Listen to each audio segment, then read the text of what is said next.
Part 1 ক্লাসের দ্বিতীয় ক্লাসে আপনাকে জানাই স্বাগতম। আজকের ক্লাসে আমরা আলোচনা করব অল বেসিক ইংলিশ কোশ্চেন নিয়ে। তো প্রথম ভিডিও যারা দেখেন তাদের জন্য এই ভিডিওর ডেসক্রিপশনে প্রথম ভিডিওর লিঙ্ক দেওয়া আছে। আর দেরি না করে আমাদের সেকেন্ড ভিডিওটি শুরু করা যাক। ডু এবং ডাজ।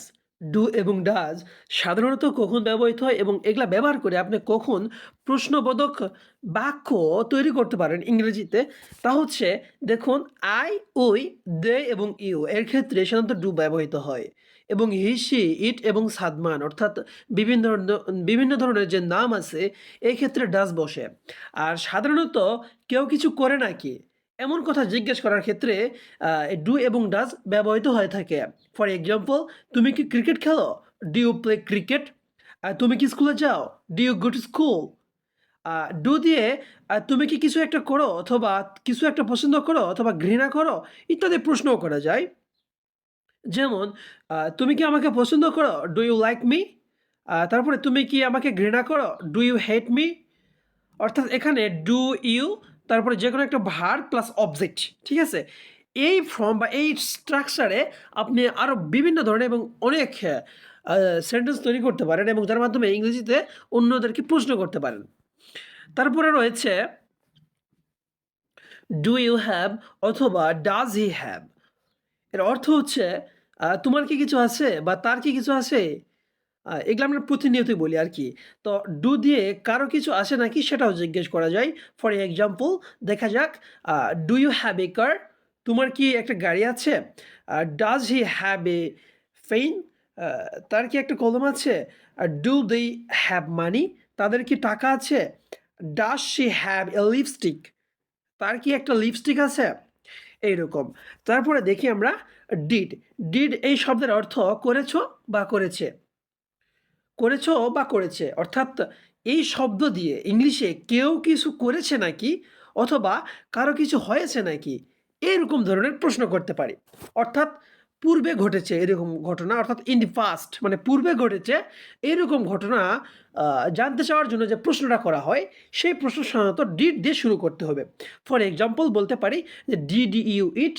আমরা অনেককে বলতে শুনি বা বলে থাকি যে বন্ধুদের সঙ্গে কথা বলার সময় বলি যে, "তুমি কি ভাত খেয়েছো? তুমি কি খেয়েছো?"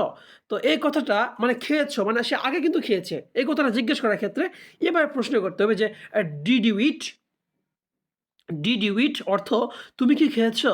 তারপরে did something happen to you? তোমার সাথে কি কিছু হয়েছে? তারপরে ডিড ইউ গো দেয়ার? তুমি কি সেখানে গিয়েছো? এইরকম আরকি। ঠিক আছে? অর্থাৎ একটা কথা মনে রাখতে হবে, এখানে নোট করা আছে যে ডিড সাধারণত সেই ক্ষেত্রে ব্যবহার হয় যেটা অতীতে কিছু হয়েছিল এরকম কথার আ প্রশ্ন করার ক্ষেত্রে ডিড ব্যবহৃত হবে। তারপরে রয়েছে ডিড দিয়ে কেউ কিছু পছন্দ অথবা অপছন্দ ইত্যাদি করতে হয় না। অর্থাৎ আ আপনি কেউ কিছু তুমি কি এটা অপছন্দ করতে? বা তুমি কি আ পছন্দ করতে? এরকম প্রশ্ন। অর্থাৎ আগে করত, এখন করে না। বা আপনার সন্দেহ হচ্ছে এখন জিজ্ঞাসা করতে পারেন কাউকে, ঠিক আছে? যে তুমি কি এটা পছন্দ করতে? এ কথাটা বলার ক্ষেত্রে আপনি ডিড দিয়ে প্রশ্ন করতে পারেন। কমন একটা স্ট্রাকচার যেটা হচ্ছে ১ম এ আপনাকে আগে ডিড ইউ অর্থাৎ মানুষকে প্রশ্ন করার ক্ষেত্রে ডিড ইউ অন্যকে আরকি। তো ডিড ইউ এরপরে আপনি যেকোনো একটা ভার্ব বসাবেন। এই যেমন এখানে did you like the movie, ঠিক আছে? তো এখানে লাইক একটা ভার্ব এবং দি হচ্ছে দিটা কি আর্টিকেল, তারপরে রয়েছে এখানে আপনাকে একটা নাউন বা বিশেষ্য যোগ করতে হবে। এই স্ট্রাকচারে আপনি অনেক সেন্টেন্স তৈরি করতে পারবেন এবং ইংরেজিতে কথা বলার জন্য। যেমন ফর এক্সাম্পল আমরা বলতে পারি, "did you like the movie?" তুমি কি বা সরি, তোমার কি ছবিটা ভালো লেগেছে? তারপরে "did you hate the food?" তোমার কি আ খাবারটা সরি, তুমি কি খাবারটা ঘৃণা করেছিলে? এরকম। তারপরে আমরা এভাবেও বলতে পারি যে, "ডিড ইউ হ্যাভ?" তারপরে একটা হচ্ছে যেকোনো একটা নাউন, ঠিক আছে? এই যে ডিড ইউ হ্যাভ আ একটা নাউন বসালাম, একটা আর্টিকেল দিয়ে নাউন বা ডিটারমিনাল দিয়ে একটা নাউন। যেমন ফর এক্সাম্পল দিতে পারি যে did you have a car? তোমার কি একটা গাড়ি ছিল? আবার আগে ছিল এরকম প্রশ্ন করার ক্ষেত্রে আমরা এই সেন্টেন্স গুলো ব্যবহার করব। যেমন did you have a car? Did you have a dog? তোমার কি একটা কুকুর ছিল নাকি? এইরকম।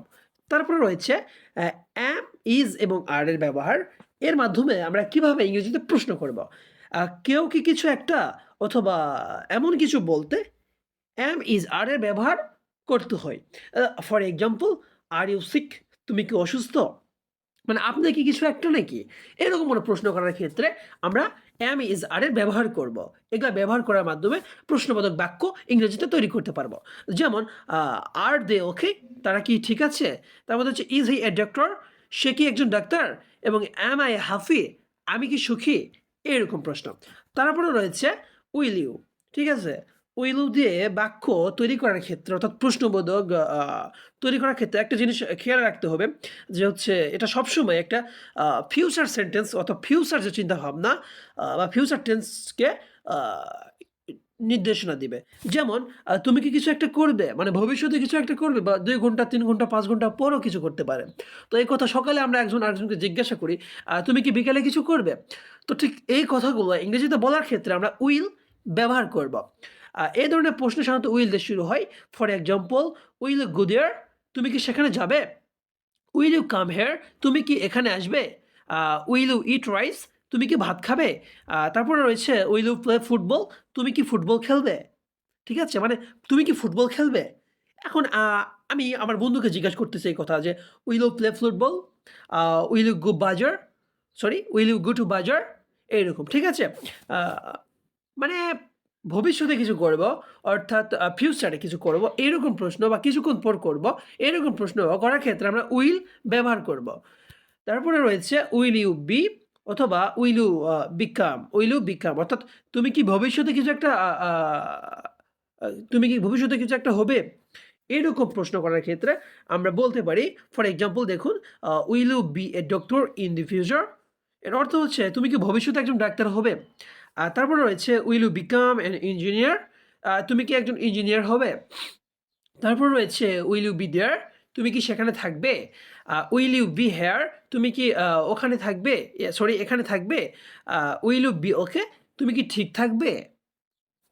এরকম প্রশ্ন আমরা প্রত্যেকদিন তৈরি করতে পারি। আ একটা স্ট্রাকচার অনুযায়ী। তারপর রয়েছে উইল আই অর্থাৎ আমি কি কিছু একটা করব? এরকম প্রশ্ন করার ক্ষেত্রে will I. For example, will I go there? আমি কি ওইখানে যাব? তারপর রয়েছে উইল আই ইট? আমি কি খাবো? অনুমতি নেওয়ার ক্ষেত্রে আরকি আমরা এভাবে বলে থাকি। আমরা অনেককে বলি যে, আমি কি খাবো? আমি কি ওখানে যাব? আমি কি গান গাইবো? আমি কি পড়বো? এরকম প্রশ্ন সাধারণত উইল আই দিয়ে শুরু হবে। যেমন এখানে বলেছে উইল আই ইট? আমি কি খাবো? এইরকম। তারপরে রয়েছে আ ক্যান অর্থাৎ মডাল ভার্ব। মডাল ভার্বের ব্যবহার করে আমরা কিভাবে প্রশ্নবোধক বাক্য তৈরি করতে পারি সেটা এখন আ আলোচনা করব। যেমন ক্যান অর্থাৎ আমি, তুমি বা সে, আমরা কিছু পারি বা পারে এইরকম একটা কথা প্রশ্ন করার ক্ষেত্রে বা প্রশ্নবোধক বাক্য যেমন এই ধরনের প্রশ্ন করতে ক্যান ব্যবহার করা হয় ইংলিশে। অর্থাৎ পারবো নাকি পারবো না এই ধরনের প্রশ্ন ক্যান দিয়ে শুরু করতে হয়। যেমন ক্যান আই গো? আমি কি যেতে পারবো? Uh can you do this? Can you do this? তুমি কি এটা করতে পারো? Can you play the guitar? তুমি কি গিটার বাজাতে পারো? মানে কেউ কিছু পারে নাকি? মানে তুমি কি বই পড়তে পারো? Can you read books? তুমি কি বই পড়তে পারো? Uh can you uh write a letter? তুমি কি চিঠি লিখতে পারো? এই প্রশ্নগুলা করার ক্ষেত্রে আমরা ক্যান ব্যবহার করব। ঠিক আছে? মানে কেউ কি কিছু পারে নাকি? মানে কেউ কি কিছু পারে? এইরকম প্রশ্ন করার ক্ষেত্রে কি ব্যবহার করব? ক্যান এর ব্যবহার হবে কেউ কি কিছু পারে নাকি? এই প্রশ্নটা করার ক্ষেত্রে। তো তারপরে রয়েছে শুড অর্থাৎ আ উচিত, কোনো কিছু করা উচিত অথবা উচিত না। এইরকম কথা বলার জন্য বা প্রশ্ন করার জন্য যে আমার কি যাওয়া উচিত? আমার কি খাওয়া উচিত? আমার কি পড়া উচিত? এই কথাগুলো বলার জন্য শুড ব্যবহার করতে হবে। ফর এক্সাম্পল, আমরা বলতে পারি, "শুড আই গো নাও?" আমার কি এখন যাওয়া উচিত? ঠিক আছে? আমরা অনেক সময় বলে থাকি যে, "আমার কি এখন যাওয়া উচিত?" বা "আমি কি এখন যেতে পারি?" ঠিক আছে? "শুড আই গো?" আমি কি এখন যেতে পারি? বা "আমি কি এখন শুড আই গো?" আমার কি যাওয়া উচিত? এখন আমরা যদি বলি, "শুড আই গো নাও?" আমার কি এখন যাওয়া উচিত? আর "শুড আই স্লিপ আর্লি?" আমার কি আগে ঘুমানো উচিত? "শুড ইউ গো দেয়ার?" তোমার কি ওইখানে যাওয়া উচিত? তারপরে রয়েছে, "should I watch TV or should I study?" আমার কি টিভি দেখা উচিত? মানে টেলিভিশন দেখা উচিত নাকি আমার লেখাপড়া করা উচিত? অবশ্যই লেখাপড়া করা উচিত। তারপরে রয়েছে "should I go with you?" আমার কি তোমার সাথে যাওয়া উচিত? এরকম কথা মানে কোনো কিছু উচিত কি উচিত না। এরকম প্রশ্ন করার ক্ষেত্রে আমরা তাহলে কি ব্যবহার করব? শুড। শুড এর ব্যবহার করতে হবে। তারপরে রয়েছে উড অর্থাৎ আ তুমি অথবা আমি বা আমরা কি কিছু করতে কিছু করতাম বা করতে যদি হতো এরকম। ঠিক আছে? এই ধরনের প্রশ্ন করতে would ব্যবহৃত হয়। For example, would you eat if the food was tasty? মানে খাবার মজা হলে তুমি কি খেতে? মানে কেউ কি কিছু করতো? বা কেউ কি কিছু করতো কিনা এই কথাটা বা আমি কি কিছু করতাম? বা তুমি কি এইটা করতে? এই প্রশ্নগুলা করার ক্ষেত্রে আমরা would এর ব্যবহার করব। আরেকটা উদাহরণ দেখি, would you join us if we increased our salary? আপনার বেতন বাড়িয়ে দিলে কি আমাদের সাথে যোগ দিবেন? মানে আপনি কি চাকরি করবেন নাকি? এইরকম প্রশ্ন এই would দিয়ে করা যায়। ঠিক আছে? তারপর রিকোয়েস্ট বা সাহায্য চাওয়ার জন্য would ব্যবহার করা যায়। তাহলে কি? রিকোয়েস্ট বা সাহায্য চাওয়ার জন্য। যেমন হচ্ছে, would you please help me? তুমি কি আমাকে অনুগ্রহ করে সাহায্য করবে? তারপর রয়েছে, would you come to my house tomorrow? তুমি কি আমার বাসায় কালকে আসবে? অনুরোধ করতেছে। তুমি কি আমার বাসায় কালকে আসবে বা আসতে? এটা অনুরোধ করতেছে। রিকোয়েস্ট, ঠিক আছে? তো সেটা আমরা কিভাবে ইংরেজিতে বলবো? Would you come to my house tomorrow? তারপরে রয়েছে, would you please help me? এটা সাহায্য চাচ্ছে যে তুমি কি আমাকে অনুগ্রহ করে সাহায্য করবে? এরকম প্রশ্ন। নেক্সট আমরা দেখতে পাচ্ছি যে কুড অর্থ আ সাধারণত আমরা এভাবে যে সে কি কিছু করতে পারবে বা পারত এরকম প্রশ্ন করার ক্ষেত্রে বা তুমি কি আ লিখতে পারতে? তুমি কি শুনতে পারতে? তুমি কি গিটার বাজাতে পারতে? তুমি কি খেলতে পারতে? এরকম প্রশ্ন করার ক্ষেত্রে আমরা কুড এর ব্যবহার করব। ঠিক আছে? অর্থাৎ আ ক্যানটা হচ্ছে তুমি কি আমরা কি যেতে পারি? এরকম মানে ফিউচার ভাব। আর কুড অর্থ হচ্ছে পাস্ট, পাস্ট। কুড মানে কি পাস্ট মানে সে কি পারবে বা পারত? এরকম। ঠিক আছে? যেমন ফর এক্সাম্পল আমরা বলতে পারি, "Could you play the guitar?" তুমি কি গিটার বাজাতে পারতে? মানে সে কি আগে পারত? ঠিক আছে? তারপরে "Could you sing?"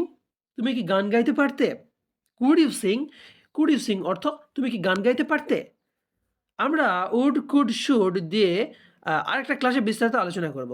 আচ্ছা, তারপরে has সে কি কিছু করেছে নাকি? has মানে has টা আমরা সেই ক্ষেত্রে ব্যবহার করব অর্থাৎ যখন আমরা এরকম প্রশ্ন করব যে আ সে কি স্কুলে গিয়েছিল? বা সে কি স্কুলে গিয়েছে? তুমি কি ভাত খেয়েছ? আ এরকম প্রশ্ন করার ক্ষেত্রে আমরা has এর ব্যবহার করব। আ যেমন has he gone there? সে কি ওইখানে গিয়েছে? এর উত্তরে আমরা বলতে পারি, "ইয়েস, হি হ্যাজ।" হ্যাঁ, সে সেখানে গিয়েছিল। ঠিক আছে? বা সে সেখানে গিয়েছে। তাহলে কিরকমভাবে আমরা হ্যাজ এর ব্যবহার করতে পারি? আ সে কি কিছু করেছে নাকি? ঠিক আছে? Uh has he finished his homework? মানে সে কি তার বাসার কাজ শেষ করেছে? এরকম। প্রশ্ন আমরা প্রতিনিয়ত করতে পারি। হ্যাভ অর্থাৎ হ্যাভ এর অর্থটা হচ্ছে তুমি কি কিছু করেছো নাকি? যেমন এই ধরনের প্রশ্নে আমরা হ্যাভ ব্যবহার করতে পারি। সেকেন্ড পারসন অথবা ইউ এর ক্ষেত্রে বা প্লুরাল এর ক্ষেত্রে ব্যবহার করা যায় এই have. For example, have you done your homework? তুমি কি তোমার বাসার কাজ করেছো? Have you done the work? তুমি কি তোমার কাজ করেছো? তারপরে রয়েছে, হ্যাভ ইউ ইটেন ব্রেকফাস্ট? তুমি কি সকালের নাস্তা খেয়েছো? তারপরে have they gone to school? তুমি কি তারা কি স্কুলে গিয়েছে? এরকম প্রশ্ন আমরা হ্যাভ দিয়ে করতে পারি। তারপরে রয়েছে পার্ট 2। এই পার্ট 2 আমরা আলোচনা করব ইনশাআল্লাহ আগামী দিনে। কিন্তু তার আগে এই ১ম পার্টের ২ টি ভিডিও আপনাকে দেখতে হবে। আপনি যদি এই ১ম পার্টের ১ নম্বর ভিডিওটি না দেখে থাকেন তাহলে এই ভিডিওর ডেসক্রিপশনে ১ম ভিডিওর লিঙ্ক দেওয়া আছে আপনার জন্য। আর ভিডিওটি ভালো লাগলে অবশ্যই লাইক করুন, সাবস্ক্রাইব করুন আমার চ্যানেলটি আর সঙ্গেই থাকুন। সুস্থ থাকুন। আসসালামু আলাইকুম।